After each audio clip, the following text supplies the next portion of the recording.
welcome to the Heartful Parent Podcast. I'm your host, Christy Keating. In this podcast, we talk about it all, our parenting, our partnering, and our professional lives, because they are all a part of us, and we were never meant to do this alone.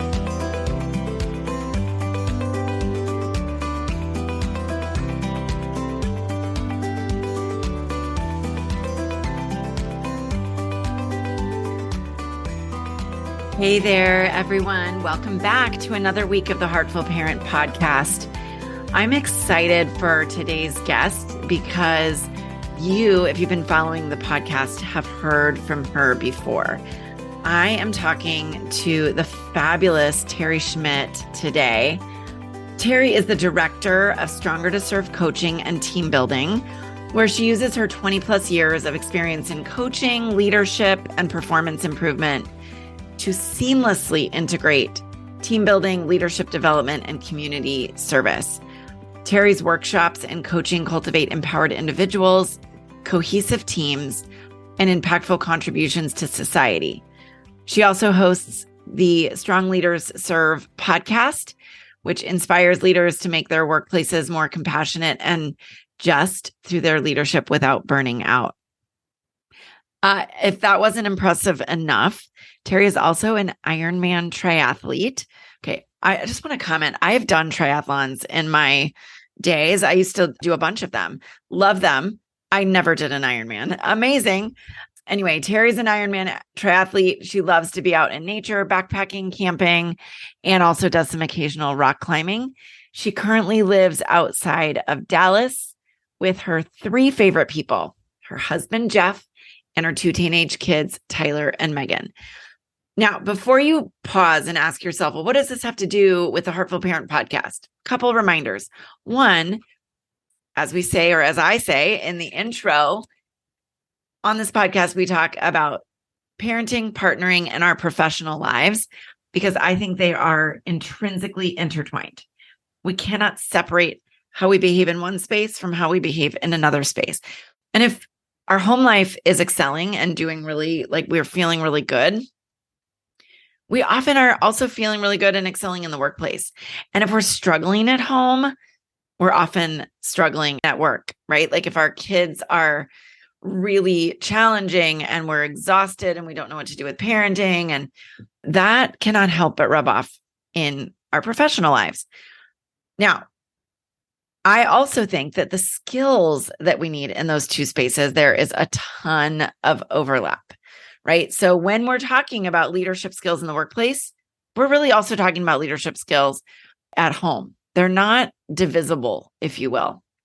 And that's one of the reasons why I was so excited to have Teri back on the podcast, because while she works in the professional space, right, in the corporate space, everything she talks about translates so beautifully. And you will hear in this conversation sort of the synchronicity, if you will, between her approach and my approach, her approach for leadership in the professional space, my approach for leadership in the parenting space.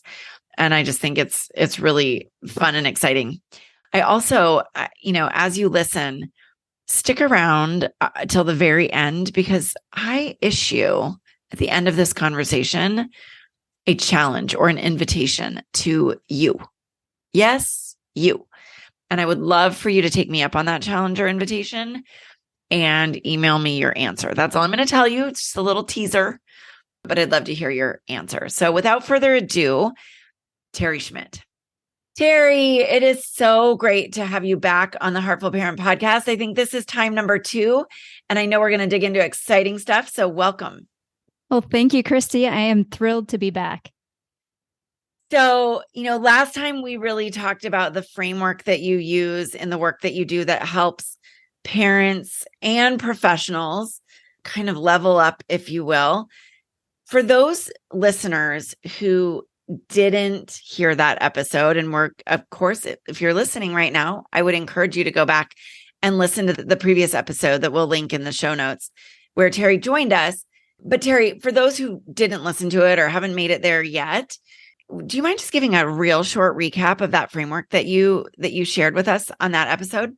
Yeah, of course. So our leadership development framework is 3 parts, but I say that it's on a spiral staircase. You're going to go through these 3 phases multiple times in your leadership journey. And those 3 phases, it starts with ground, and that is all about knowing who you are as a leader. So getting really clear on your values and your strengths.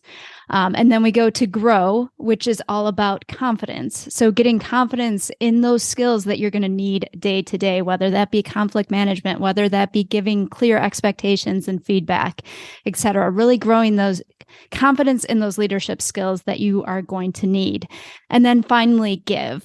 And that is all about connection. So we talked, I know we did a lot of nature analogies last time we talked, but we talked about, the purpose of ground and grow is so that you can give, so that you have an outlet. We talked about how if you do a lot of that, self-development, and it doesn't have an outlet, it's kind of like a mountain stream that becomes stagnant and stinky, and we don't want that. So it is all about how you are building connection with those you lead, with your family, and with your community.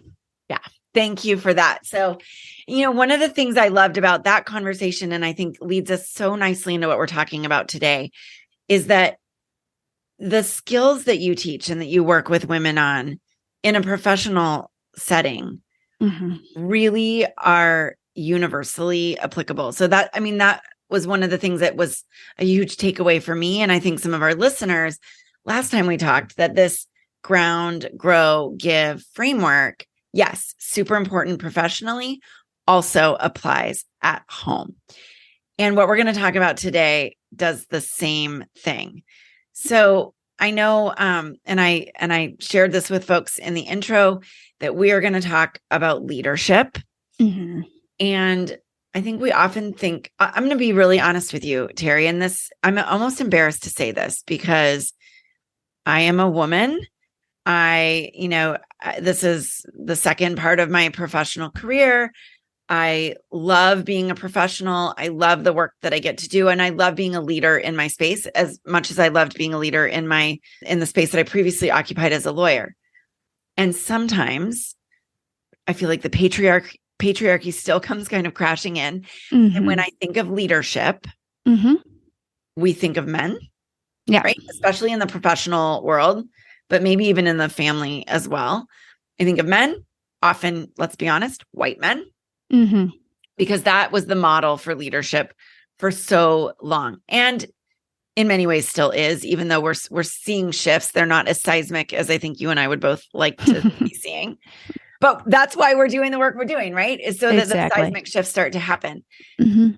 So with that as, and that's a vulnerable thing to admit, because I'm mad at myself for thinking of that as sort of the model for leadership, but I think historically it has been. Yeah. So talk to me a little bit about what leadership means to you and how we start shifting that narrative, that patriarchal narrative that we all live with and isn't serving us, whether we're male or female. Yeah, definitely. Especially not in these times. I think we all know that we are in very much a time of change, but I will say you are not alone at all. I've talked on my podcast, Strong Leaders Serve, multiple times to different guests.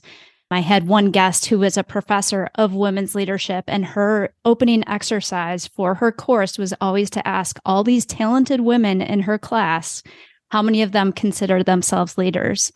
And like she said, 20% would raise their hands. And these are, top of the class, high achieving. It's all about how we view leadership. And so thank you for your question on that. The definition that we use at Stronger to Serve is courageously using your talents to make a way for others to courageously use theirs. Oh, love that. And so that is definitely, I think, more representative of not only leadership that, we as women can feel perhaps a little bit more comfortable with, as opposed to the authoritative, really out there, loud, in front of the room all the time type leadership, but also the leadership that we need in our society today. Okay. I want to just say that phrase again. Courageously making a way to use your talents so that others can use theirs. Did I get that right? Yeah. Very, very close. Very Okay. close. Well, okay, correct me. Tell me where I got it wrong. Sure. So it's courageously using your talents to make a way for others to courageously use theirs. Okay. Thank you. I mean, I want to make sure I'm getting your phrasing accurate. Mm-hmm. And the way that my brain works, as I listen to you say that, I'm like, yeah, that's amazing. And also so applicable in parenting as well, right? Where we are, as parents, courageously using our talents, that our children can use theirs. Exactly. Given that that's the framework that you use at Stronger to Serve, I have to imagine that you've seen a lot of like other ways of describing leadership. Obviously, I described one of them, right? Mm-hmm. White male in the front of the room. Right. What are other misinterpretations of leadership or serving as a leader that you've heard in the work that you do?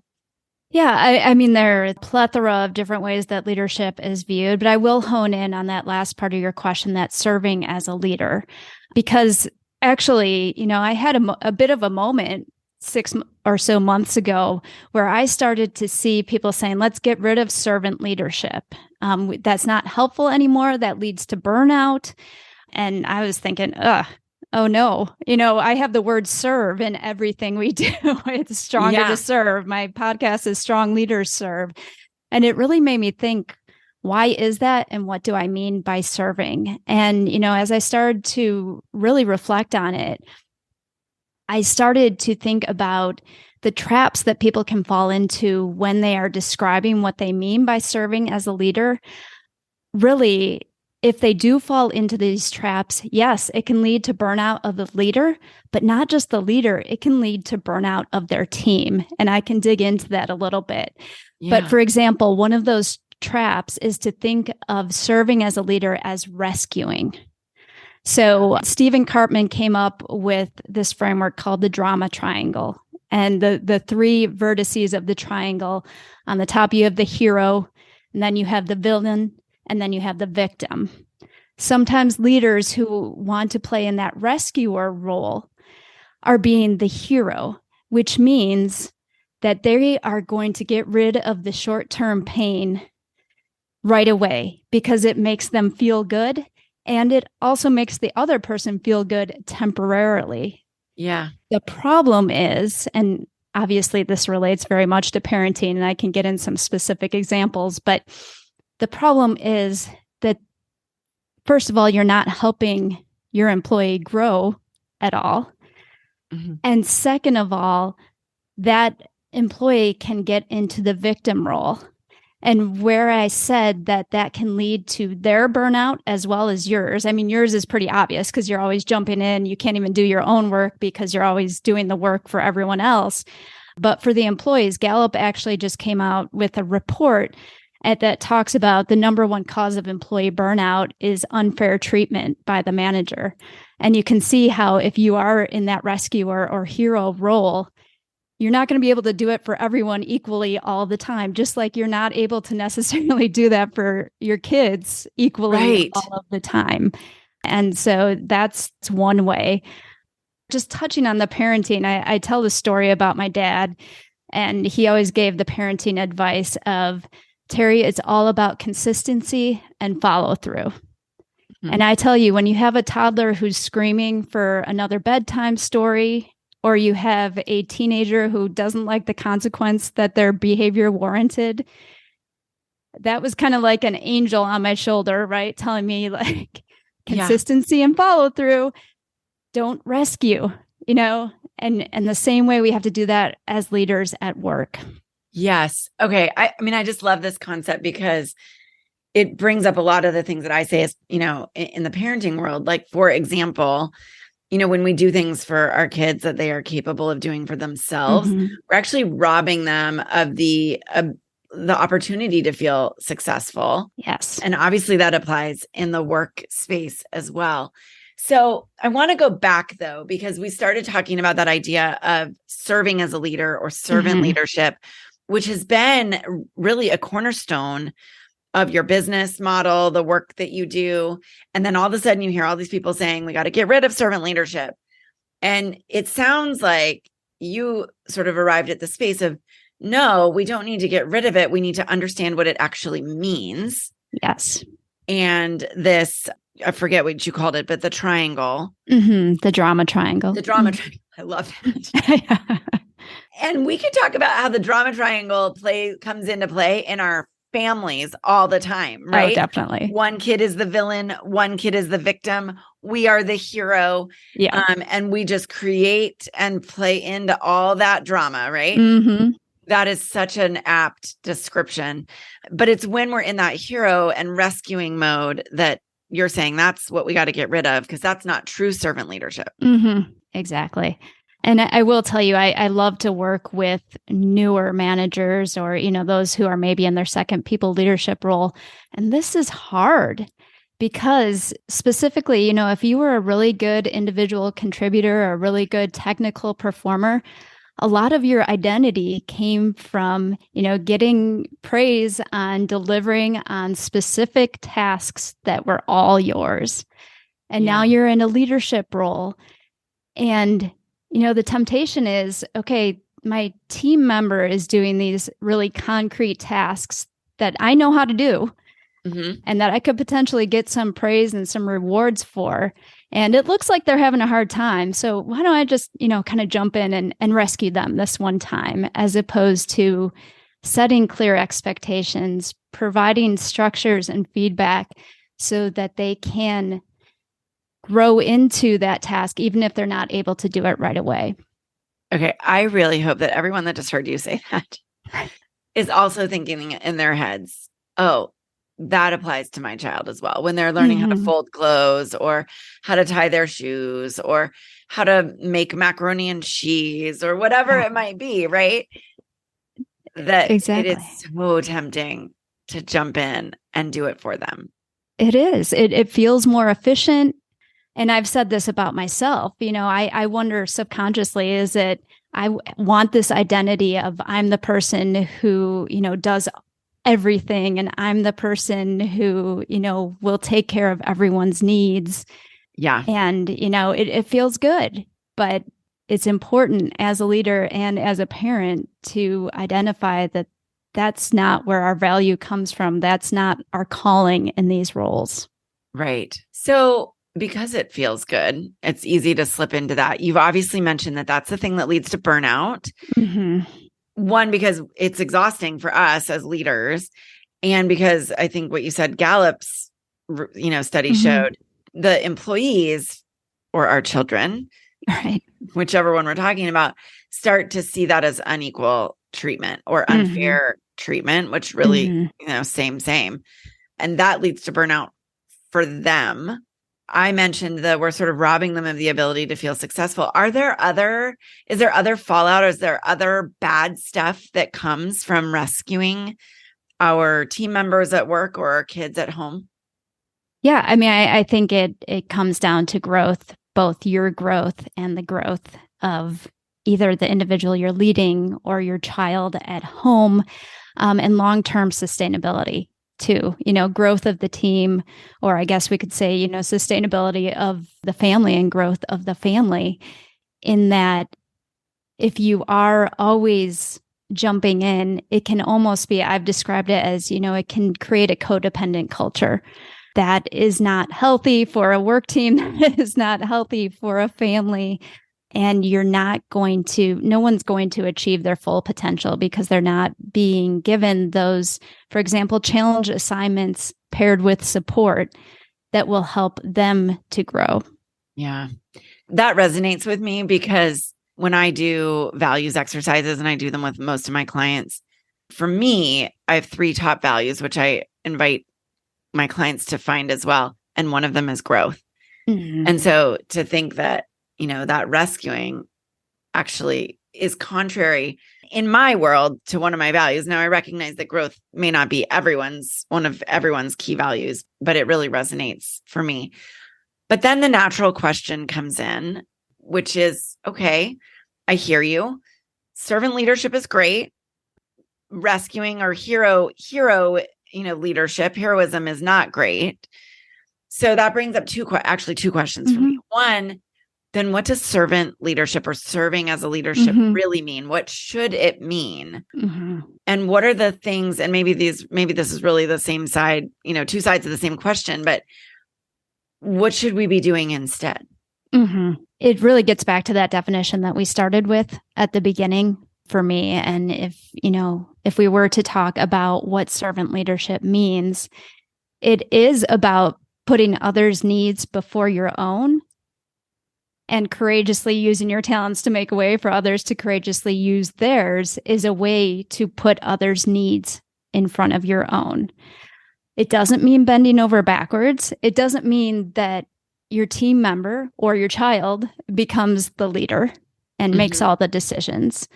But what it does mean is that you are in leadership to help facilitate their growth. Back to that word again. You are in leadership to help facilitate their success. Okay. So that brings up more questions for me.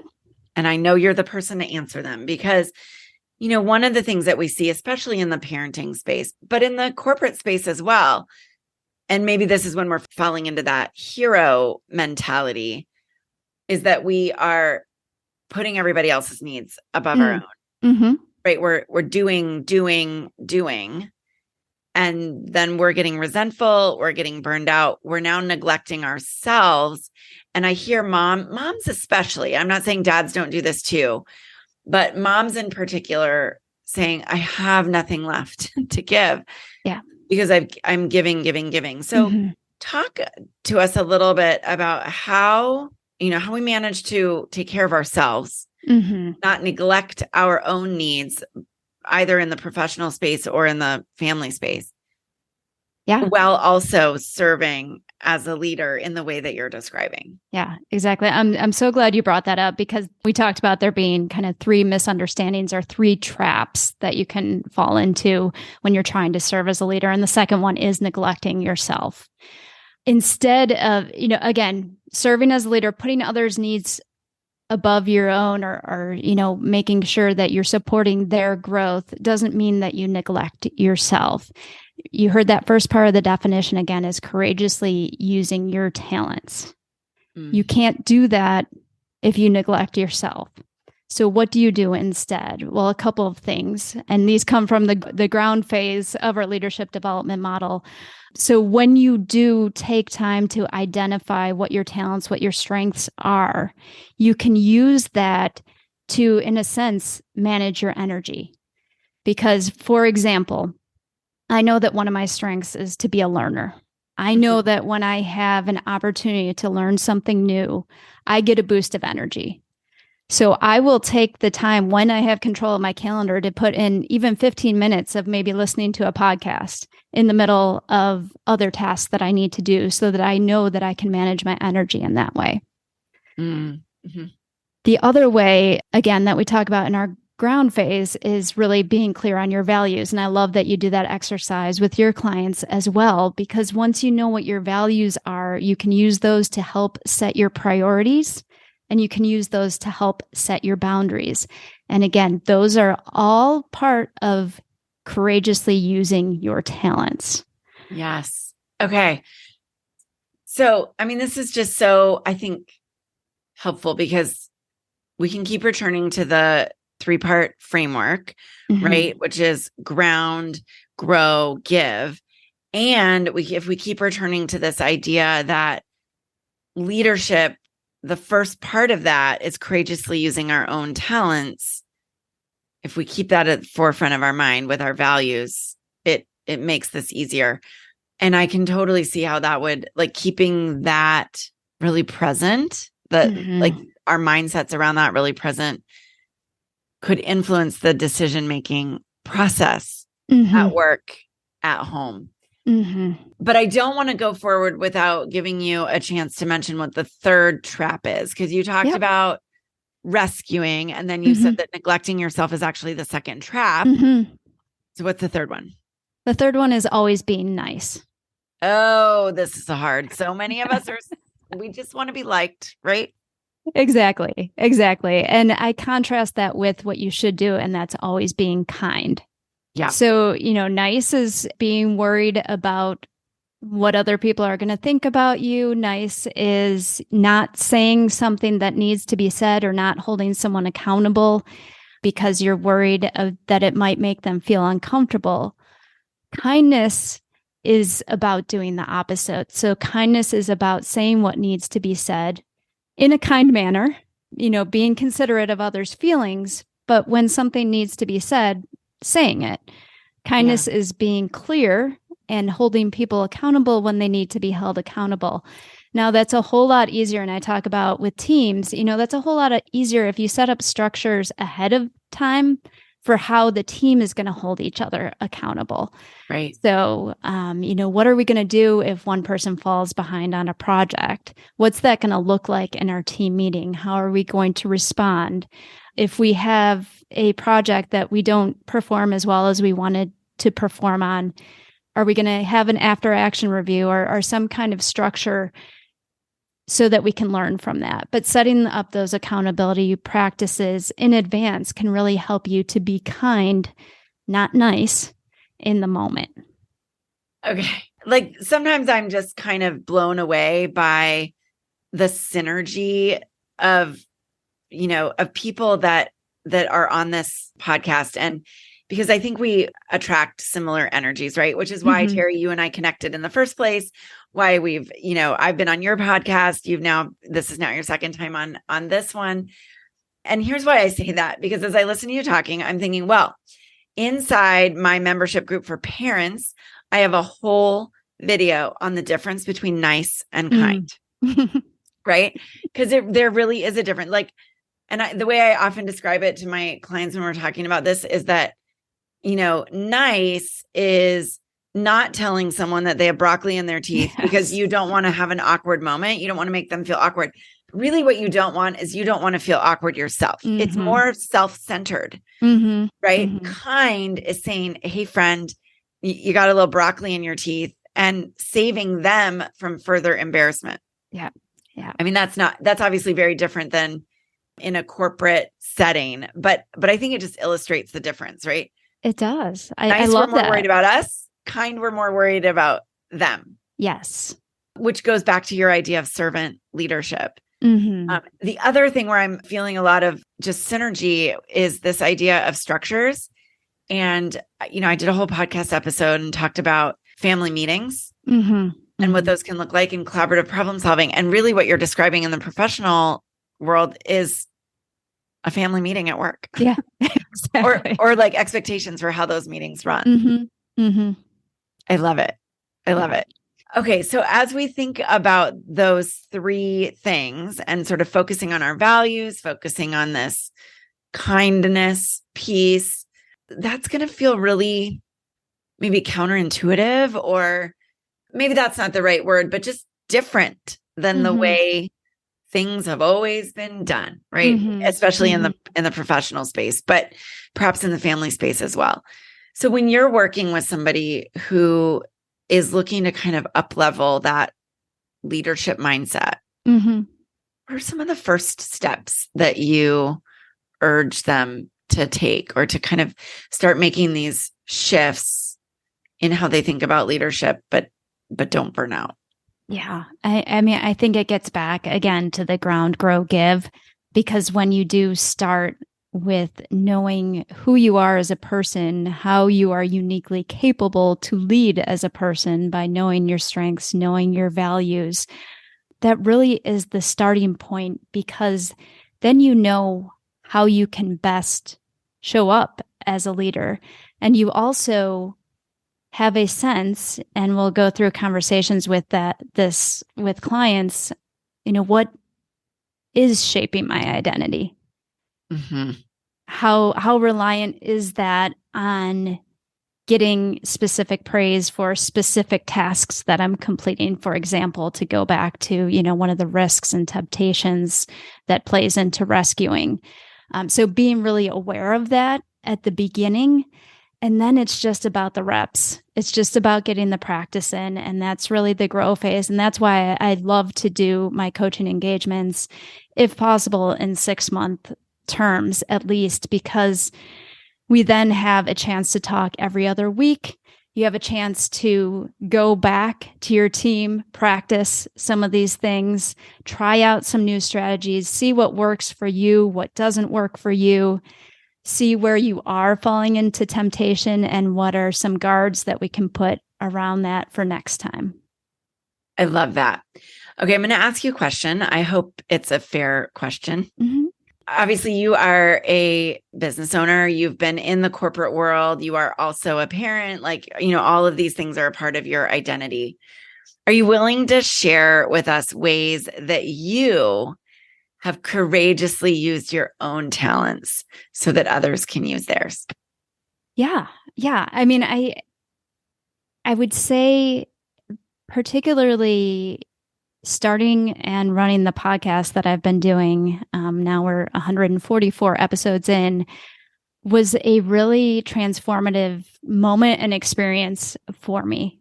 Because, one of my strengths, and we use the Clifton Strengths Assessment, so I'll speak to that, how they identify their strengths. So one of my strengths is connectedness. And so seeing the connections between different things and helping others to learn from that. And that was something that I never really utilized much, or at least I didn't think I utilized it much in my corporate career. And being able to have conversations with so many guests, but also kind of get my thoughts out into the world of how I saw leadership and how I was processing experiences that I had. Mm-hmm. Took a lot of courage, because I definitely am someone who is pretty dependent on the feedback I get from others. It's something that, I continue to work through, but putting my voice out there and my feelings out there for everyone to hear, including, knowing that my family and friends who know me in a different light were going to be hearing that, was one way that I have courageously used my talents. But I have heard from so many that has been so helpful, and the perspectives that I have presented and the guests that I have had conversations with have just really helped others to learn and grow as leaders. So that's one example. And it's a fantastic example, because you're right. Like putting your voice out there and letting it be heard by you don't know who can feel really, really vulnerable. But I know, having heard your podcast, that it is allowing people to learn and grow and use their own talents. As you were sharing your example, and I know I sort of sprung that question on you, but it really makes me think, and I want to issue a challenge to everyone who's listening right now, whether you work in the professional space, whether you think you work as a leader in the professional space or not. I'm assuming that you do have children, most likely, since you're listening to this, or work with children in some way. But here's the challenge that I want to issue to everyone listening, which is, either right now or, when you get home, if you're driving right now or whatever you're doing, when you get back to a space where you can write something down, pull out a piece of paper and a pen and answer that question. Where am I courageously using my talents to make a way so that others can use theirs? Mm-hmm. I love that question. And it's one that I'm going to answer for myself after we're done. So, listeners, use this as an invitation to explore, what Teri's just shared with us. And then I would love it. I would love, love, love if you would email me, and I will share anything and everything that you email with Teri.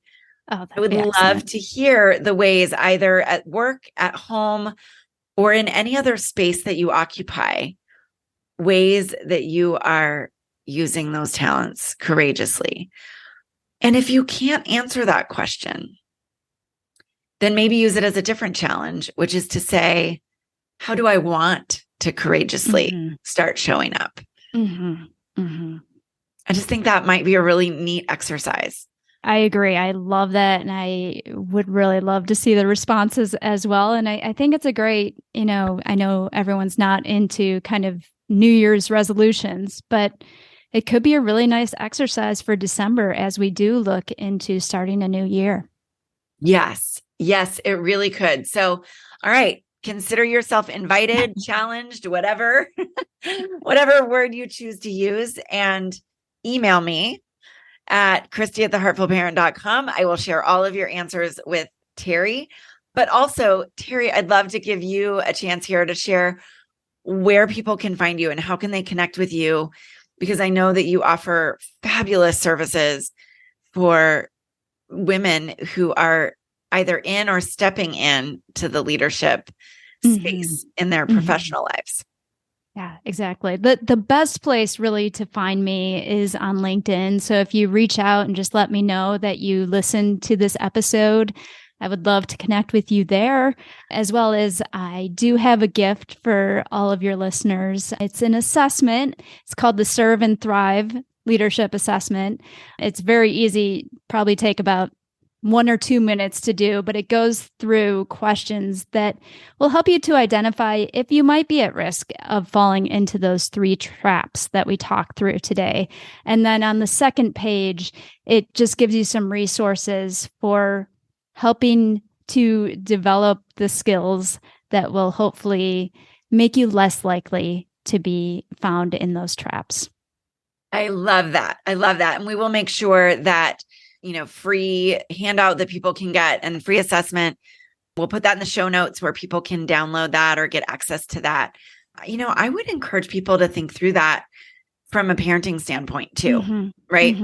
As I said earlier, from any space that you occupy, because those traps that you've talked about so beautifully, the rescuing, neglecting ourselves, or always being nice, those are traps any which way, right? In any space.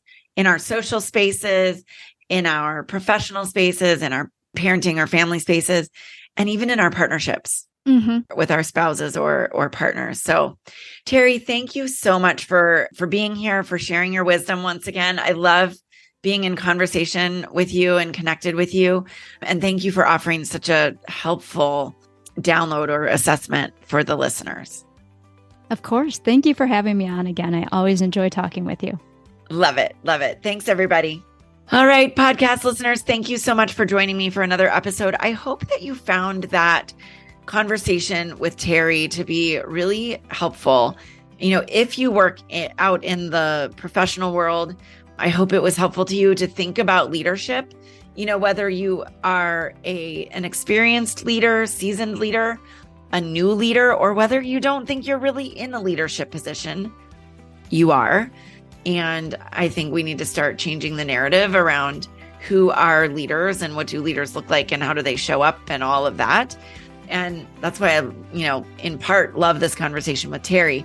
I also loved this conversation with her because I think it really, as I mentioned, at the very, very beginning, when I was introducing her, I think it just translates so beautifully into the parenting and the partnering space.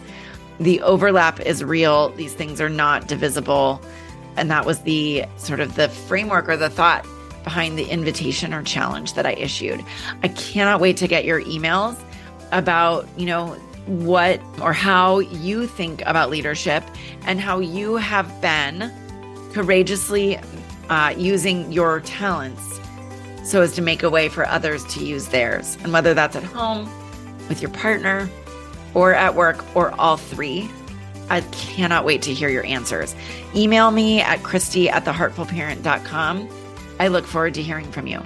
All right, until next week, have a great week.